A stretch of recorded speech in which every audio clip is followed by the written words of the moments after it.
Asambleísta Julio Logroño.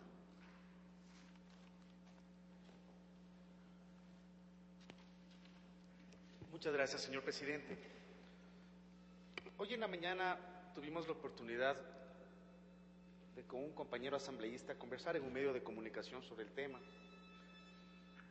Y si bien es cierto que el propósito de la reforma que el asambleísta que me precedió en la palabra establece como uno de los prioritarios, que es saber cuál es la identidad de las personas y saber de dónde provienen los recursos que se invierten en el país, es algo urgente y es algo necesario, nadie lo puede discutir, porque realmente nosotros hemos tenido serias presunciones de que en el país se están invirtiendo dineros provenientes de lavados de activos, de terrorismo, de testaferrismo, provenientes del extranjero, pero también incluso provenientes del mismo país.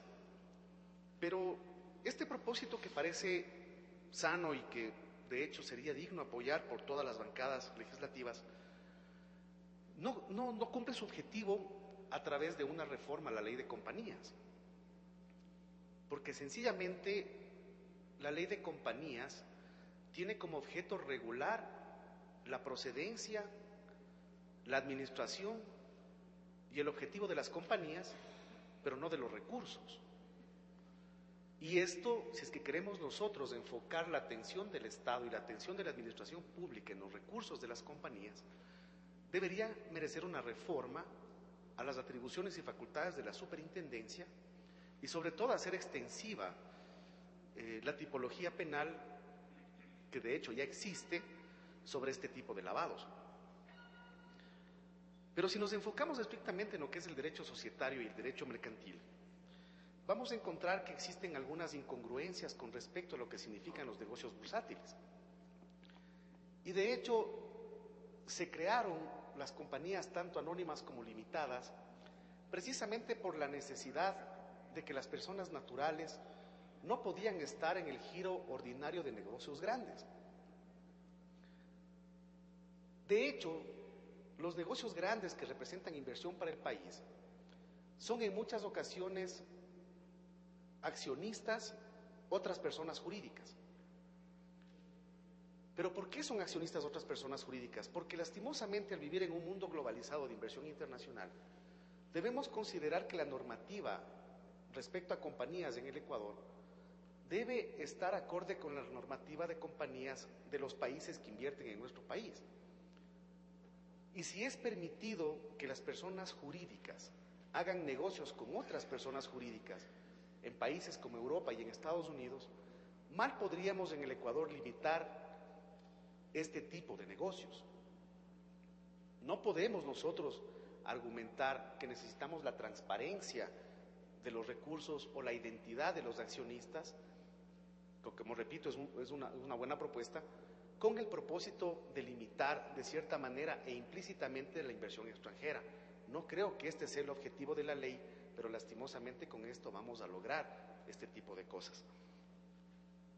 Si nosotros analizamos que en las compañías limitadas las participaciones se ceden con autorización del órgano de gobierno y están registradas, debemos anotar también, como bien lo señalaron anteriormente, que en las compañías anónimas que anteriormente tenían títulos al portador, que ese era el grave riesgo de que se desconozca los accionistas de dichas sociedades, en el momento ha desaparecido ya esta facultad.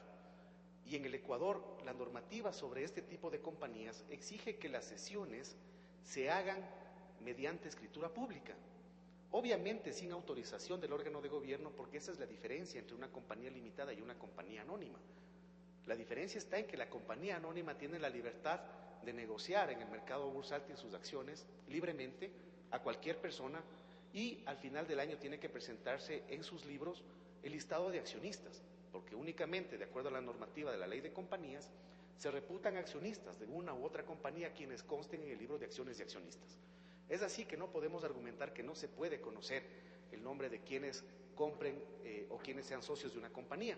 Y si es que una persona jurídica compra acciones de otra persona jurídica, es simplemente cuestión de regular la cadena de la sociedad y saber quiénes son los socios. Pero considero que para evitar los grandes problemas que ha tenido el país, principalmente con relación a las estafas masivas en la quiebra del sistema financiero, cuando nosotros queríamos reclamar a los accionistas y resulta que no existían, cuando queríamos reclamar los dineros de los depositantes y resultaba que no existían las compañías, sino que eran de papel, precisamente deberíamos enfocar la reforma de la ley de compañías de regular esto. Que las compañías o las personas jurídicas que compren acciones de otra persona jurídica solamente podrán negociar hasta el monto de su capital pagado. Con eso nosotros podemos evitar que compañías que consten con $500 de capital social compren millones de dólares en acciones, sean accionistas de un banco, sean accionistas de una compañía de seguros, por ejemplo, y el momento en que nosotros queramos repetir en contra de estas acciones solamente responden hasta su capital como manda la ley de compañías limitadas. Ese es el problema que tiene el país y es por eso que nosotros nos hemos visto entrampados y burlados por quienes de mala fe han hecho negocios por medio de las personas jurídicas. La única manera de regular, repito, señor presidente, que ahora se transparente la economía de cada una de las personas jurídicas que intervienen en dichos negocios. Es decir, si mi compañía jurídica o mi persona jurídica tiene, por ejemplo, $10,000 de capital, podré hacer negocios hasta por $10,000, que es lo que puedo responder. De tal manera garantizaremos que esa persona y esos accionistas tengan responsabilidad en el caso de que afecten a terceras personas de forma maliciosa o simplemente por malos negocios. Pero ahí no termina todo. Lastimosamente encontramos otra de las incongruencias o falencias que quizás se nos pasó a todos dentro de la Asamblea Constituyente, principalmente al no diferenciar dentro de los derechos a las personas entre naturales y jurídicas. Lastimosamente en la Constitución se garantiza que el derecho a la no discriminación, el derecho a la igualdad y el derecho a la libre asociación son derechos de las personas y se entiende que existen personas naturales y personas jurídicas. Lastimosamente dicha diferenciación no consta en la normativa constitucional. Así, señor presidente, pienso que deberíamos tener un poco más de atención y no por tratar de hacer una gestión para transparentar los recursos que se invierten en el país, podamos limitar lastimosamente nuevamente la inversión extranjera y sobre todo la inversión nacional.